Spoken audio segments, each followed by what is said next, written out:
Yeah, we're going to be doing some dowels so that we can add some extra support for our crossbars underneath.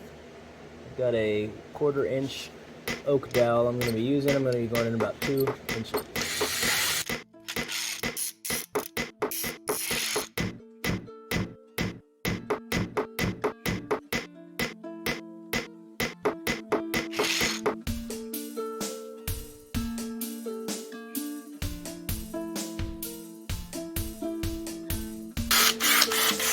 Got a little piece of electrical tape on there. I know it's not easy to see, but that's what I'm using to tell myself when to stop.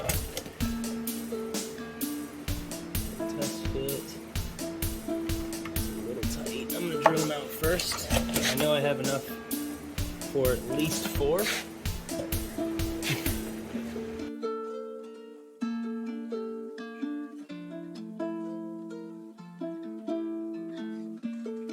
Now, just going to give it a light sanding.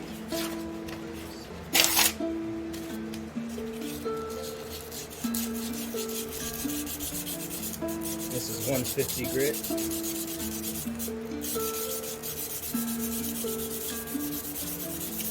It's a pretty snug fit on all my test fits.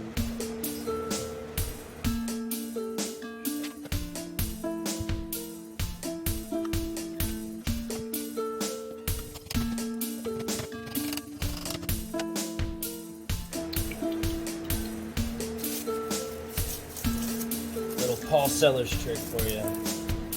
Use dust laying on the ground. Gets most of it off. Then take your flush cut saw. This is a true flush cut saw, not a pull saw that I am acting like is a flush cut. This shouldn't leave any marks.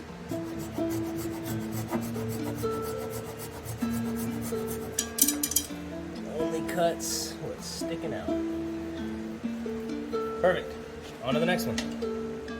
I'm going to repeat the same process here. I'm going to give it a little sanding, maybe a little bit more than last time.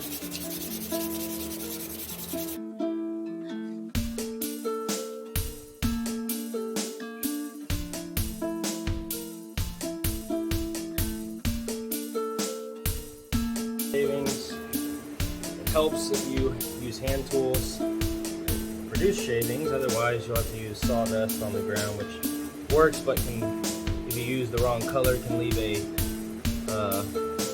it'll attach itself to that glue, and then you'll be left with a nice hardened dark spot on your light wood, or vice versa.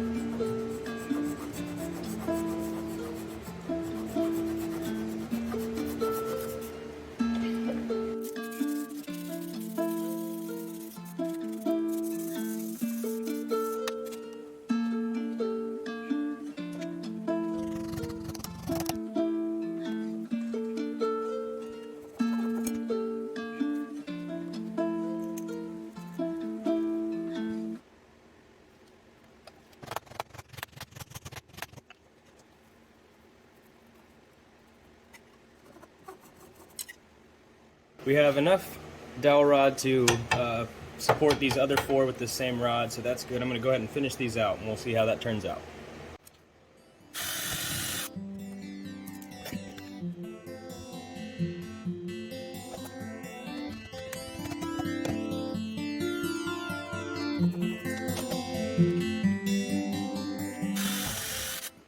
So here, you'll notice that once I pound it in, it looks like I'm taking a closer look. It actually didn't seem like it went all the way into the support pieces hole that I drilled out. So in order to fix that, I just drilled out the dowel that I just put in with a 1/4 inch bit, which matches the size of the dowel.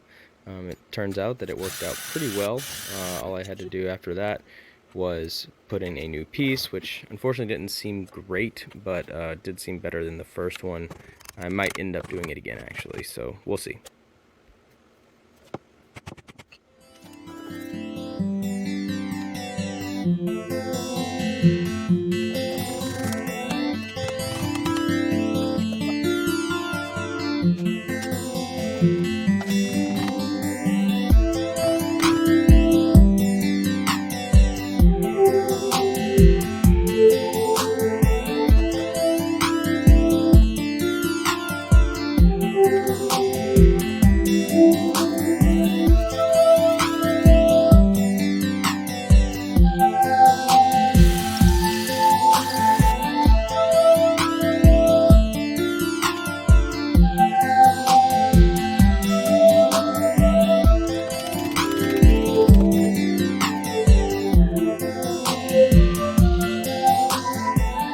So we've now got all our dowels in for the support rods. Nice and smooth, and you can notice with the actual flush cut, there's no damage to the wood that I've doweled into. Here's another one. Here's another one. And here's another one. Whereas if you just use a regular old Japanese pull saw, you will have damage there. Those are not typically designed not to damage everything else around it.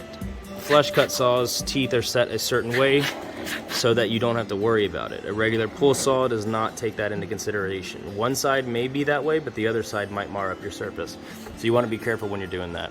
All I have to do now is just sand it down flush and I'm good to go.